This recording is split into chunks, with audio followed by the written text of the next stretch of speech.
Hi, നമ്മുടെ കൂടെ ഉള്ളത് അർജുൻ ആണ് കേട്ടോ. അർജുൻ നമ്മുടെ എക്സാൻ വൈയിൽ 6th അഡ്മിഷൻ എടുത്ത ആളാണ്. Hi Arjun. Hi, welcome to Xan Y. Okay, Xan വൈയിലേക്ക് ഇപ്പോൾ ജോയിൻ ചെയ്തിട്ട് എത്ര നാളായി മോൻ?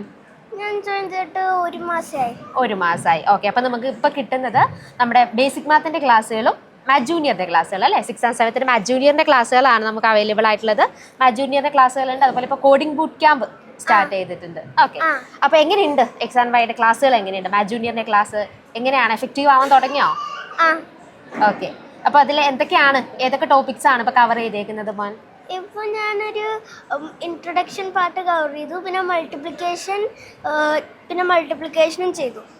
ഓക്കെ, അപ്പോൾ എങ്ങനെ ക്ലാസ്സുകളൊക്കെ എങ്ങനെയുണ്ട്? ബോറിംഗ് ആണോ അതോ ഇൻട്രസ്റ്റിംഗ് ആണോ? ഇൻട്രസ്റ്റിംഗ് ആണ്. ഓക്കെ, അപ്പോൾ നമ്മൾ ക്വസ്റ്റ്യൻസ് ഒക്കെ തരുമ്പോഴത്തേക്ക് അത് ചെയ്ത് നോക്കിയിട്ടാണോ ആൻസർ എല്ലാം ക്ലിക്ക്? മൾട്ടിപ്പിൾ ചോയ്സ് ക്വസ്റ്റ്യൻസ് ആണല്ലോ, അപ്പോൾ ചുമ്മാ കറക്കി കുത്തി ചെയ്യുവാണോ അതോ എല്ലാം കറക്റ്റ് ആയിട്ട് ചെയ്ത് നോക്കി തന്നെയാണ് ആൻസർ ചെയ്യാറുള്ളത്?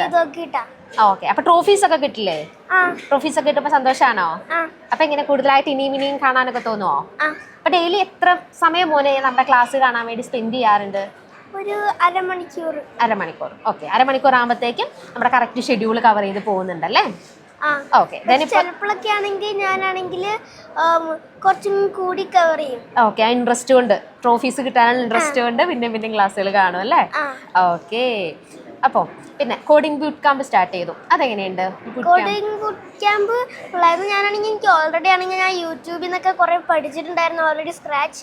കാരണം ഞാൻ സാറിന് ഞാൻ ഉണ്ടാക്കിയതൊക്കെ കാണിച്ചു കൊടുത്തു. കാരണം ഞാൻ ഉണ്ടാക്കിയ പ്രോജക്ട്സ് ഒക്കെ ആ ഫോമിൽ ചെയ്യുമ്പോഴേ ഫിറ്റ് ആവുന്നില്ലായിരുന്നു. കാരണമേ എനിക്ക് വേറെ ആയിട്ട് അയച്ചു കൊടുക്കേണ്ടി വന്നു. ആണല്ലേ? ഓക്കെ, അടിപൊളിയായിരുന്നു. ഓക്കെ, ഒരുപാട് ഹെൽപ്ഫുൾ ആയല്ലേ? ഓക്കെ, അപ്പൊ നമ്മൾ 6th നമ്മൾ അഡ്മിഷൻ എടുത്തേക്കുന്നത്. അപ്പൊ എന്താണ് തോന്നുന്നത്? 6th ക്ലാസ് എങ്ങനെ ഉണ്ടാവും? അടിപൊളിയായിരിക്കുമോ? അതൊരു അടിപൊളിയായിരിക്കുന്ന എനിക്ക് തോന്നണത്. ഓക്കെ, അപ്പൊ മെന്റർ ആരാണ് ഇപ്പോ മോന്റെ? എന്റെ മെന്റർ സാധ്യ മാമാണ്. സാധ്യ മാമാണല്ലേ? സാധ്യ മാമൻ ആളെങ്ങനെയാ? നല്ല മാമ. പിന്നെ ഞാൻ ചിലപ്പോൾ മറന്നു പോയി കഴിഞ്ഞാൽ റിമൈൻഡ് ചെയ്യും. പിന്നെ എപ്പോഴും സപ്പോർട്ടീവ് ആണല്ലോ. ഇനിയിപ്പോൾ 6th കയറിയാലും ലെക്ചേഴ്സ് ഒക്കെ വരുമ്പോഴത്തേക്കും പെൻഡിങ് ഒക്കെ ഇച്ചിരിയൊക്കെ വരുവാണെങ്കിലും വേഗം നമ്മുടെ മാമന്മാരൊക്കെ വിളിച്ച് റിമൈൻഡ് ചെയ്ത് അടിപൊളിയായിട്ട് കൊണ്ടുപോകാൻ പറ്റും കേട്ടോ. അപ്പോൾ all the very best. Thank you ma'am.